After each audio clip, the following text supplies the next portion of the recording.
What is up, guys? Merry Christmas Eve. This video is going to be a little bit different in the sense that I had an idea to do these voiceovers and really explain to the best of my ability certain situations. I'm going to do that this Supercross season for you guys because who better than to do it than a rider that's out there actively racing these tracks and that can articulate it, I think, pretty well like I can. So I can really make sense of these situations for you guys. So this video is a breakdown on Supercross and motocross crashes and kind of explaining why they happen, and maybe with the hindsight of seeing why it happened, explaining how you could avoid it if you found yourself in a similar situation. Let me know how you guys like this video. Let me know how I did the voiceover, or how I could fix the voiceover. It was a little confusing for me to figure out how to edit it.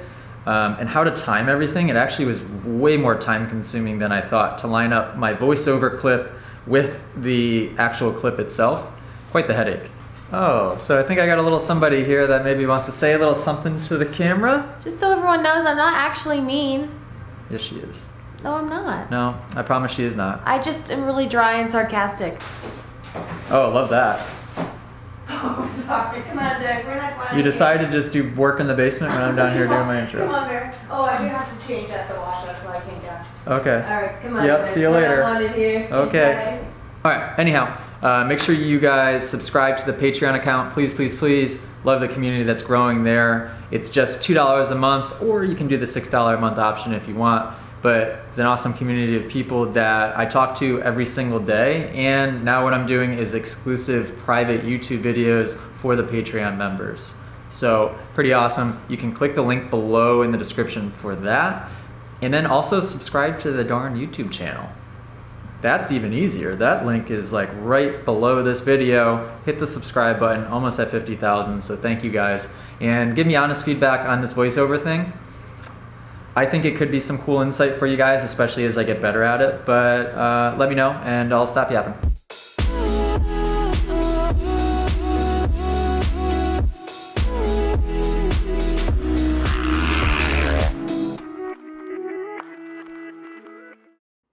All right, so the famous Roczen Crash.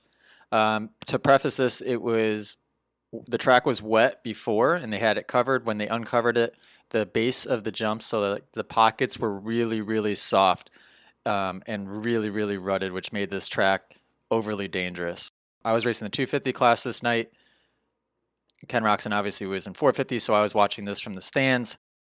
Basically what happened is he gets into the pocket and is trying to push through it, which is why he was riding so fast that night, is because he was pushing through obstacles. But what it did is it kind of sucked him in, spit him out, and he got to a point where he had to make the decision, like right here in the freeze frame, as to do I jump or do I not jump. This is actually very similar to the situation I was in at Red Bull Straight Rhythm, where you saw my feet get flung off, and you kind of have to make the decision of, is this at the point of no return where my feet are just going to keep going and going, or are they going to come back? And you have to also assess what's coming after the obstacle. In his situation, not only was his feet off, but he was also nose diving and he was overshooting the obstacle. So there was no good way for that to end. I think him letting go of the bike and tossing himself was really his only option. His one way to avoid this would have, right in this freeze frame here, been to just take his time a little bit more in the pocket and change his RPMs and body position to deal with that, rather than just trying to push through it. And that would have really been the only thing that would have saved him. All right, and to preface this clip, this is me.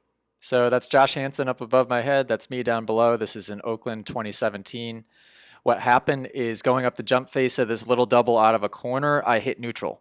So I had to make the quick decision once I got it back into gear. I knew somebody was right behind me. I just tried to get as far to the left as possible to be safe here, because I knew I would have to roll it. Unfortunately, I think Josh had the exact same idea. The main race line was to the right of the track, so I was already to the left since I'd killed my momentum from hitting neutral anyway, so I stayed just as far left as possible. Being Josh in the air, he just kind of braced for impact, panic revved a little bit. Really not a whole lot he could do on his end. I think we both got very lucky. I actually got way more lucky than him, because I just simply got ejected and landed on the sand on my feet. All right, this clip here, old case of catching a foot on the takeoff of a jump. In this case, it's rollers. and your foot being ripped off. So what you can see when I freeze frame it right here is his footwork probably wasn't where it should have been. His foot got caught when he compressed the suspension. What it did is it blew his foot off, and then it put him in the old Superman position, like right here. And then at this point, I mean, he just had to quickly make the decision, let go.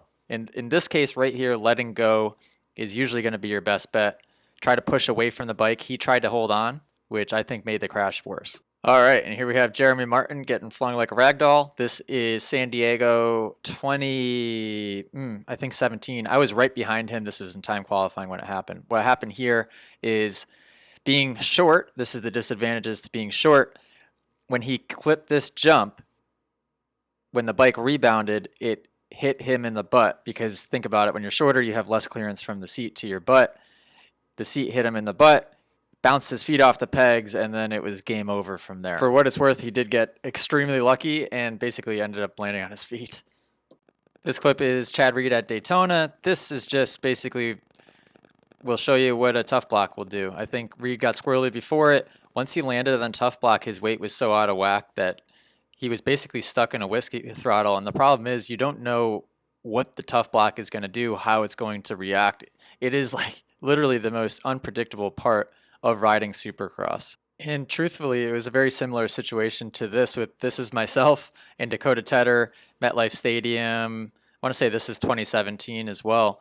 As much as people would like to believe that this was intentional, it simply wasn't. I got squirrely, hit the tough blocks right here in the freeze frame. You can see my weight is shifted back. I'm right on top of a tough block, and I was just basically stuck whiskey throttle right like Reed was in the previous clip. Not a great situation to be in, but at least I had somebody to stop all that speed. So thanks, Dakota. Well, not sure how this clip got in here, but pretty simple fix. Problem was he was on a quad. All right, man, I'm all over these highlight reels. So right here is a clip of 7 Deuce Deuce, Adam Enticknap, taking out 2 people in 1. Can't argue that that's a dirty move, but this is a clip of me standing around a corner. Take notes, folks. I was purposely placing myself on the outside of 383 in this corner to kind of use him as my defense in case somebody were to come up the outside. It looked like 805 Gardner was going after 348 Cross, and then Enticknap just came in and got both of them in one fall swoop. So I think that was early on in the race as well. Not the smartest move, I would say, but it seemed like it did end up working out for Adam. All right, this is a good one with Justin Barcia. He was leading a heat race, I believe, had to double the Supercross triple, and decided to make the decision to stay on the track. So right where I freeze framed this right here is where you'd make that decision to, you know, quickly assess your situation and decide if you're going to either go up the corner of the landing at the triple or just abort mission and get off the track completely. If you know there's going to be a lot of guys behind you, I always choose the safe route. So again, right where I'm going to freeze frame it in a second, you see Justin turn around, get a glance of where people are, and then he consciously made the decision to take the risk and try to keep his position and stay on the track. Right here is where I just would have went sharp left, went right into the cement, and just probably rode around the outside of the berm. Would I have gone to dead last? Yeah, but you guys can see Justin's hand gets landed on. I'm pretty sure he ended up fracturing or breaking his hand. It's just not worth that risk getting landed on. Speaking of getting landed on, if you're in the situation where you're going to land on a down bike, the best thing you can do is just simply stay in position, try to land as neutral as possible and get your feet tight and just kind of brace for impact. I think the most dangerous thing you can do is try to tailor your position or do anything drastic, so that way when you do land on the bike, it's just going to toss you even worse. Osborne does a good job of just landing in this situation pretty close to how he normally would and gets pretty lucky overall. All right, here's one of my favorite riders, Anderson, finding himself in a foot drag situation off the face of a jump. Easiest way to avoid that is just keep your feet as tight as possible up against the frame and grabbing onto those foot pegs. Now, one thing Jason could have done to make his life a little bit easier here is at this freeze frame, he should have pushed off the handlebars. He definitely tried to hang on to this one a little bit longer than he should have, but overall he ended up kind of dragging it down the backside of the on-off and did hit pretty hard there, but could have been worse. All right, and the age-old question of how do I case a jump? And this was definitely a good one. I remember this specific triple, and the 250s in time qualifying were having a really tough go of getting over this thing. They ended up shortening it or changing it in some way after this time qualifier. What you want to do, and there was no good way for him to do this necessarily, but you want to land level. You can tell in this freeze frame, he gets the front end high. What that does is as soon as he hits, it ejects him directly over the front, where if he had landed a little bit more level, he would have stuffed the landing. Yeah, because it's a supercross triple, but I think that he would have bounced it a little bit more level, and you guys can use that in your riding as well. And this is another perfect example of Colt Nichols, one of my other favorite riders, casing this rhythm section, even tapping the rear brake right there to get the bike level. So he consciously got the bike level to brace for impact. For how sharp the landing of that is, from what you can tell in this video, he got away with it really lucky. Only reason he crashed is because it threw his body weight off just enough to where when he hit that next single, he was out of whack. But this definitely would have been a lot worse had he not landed that level.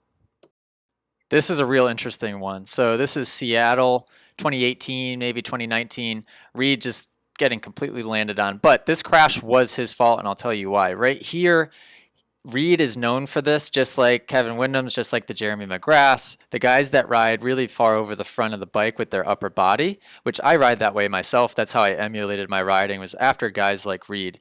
Now, when you break traction, that is the one downfall of this position, is that it can easily throw your weight just a little bit further forward.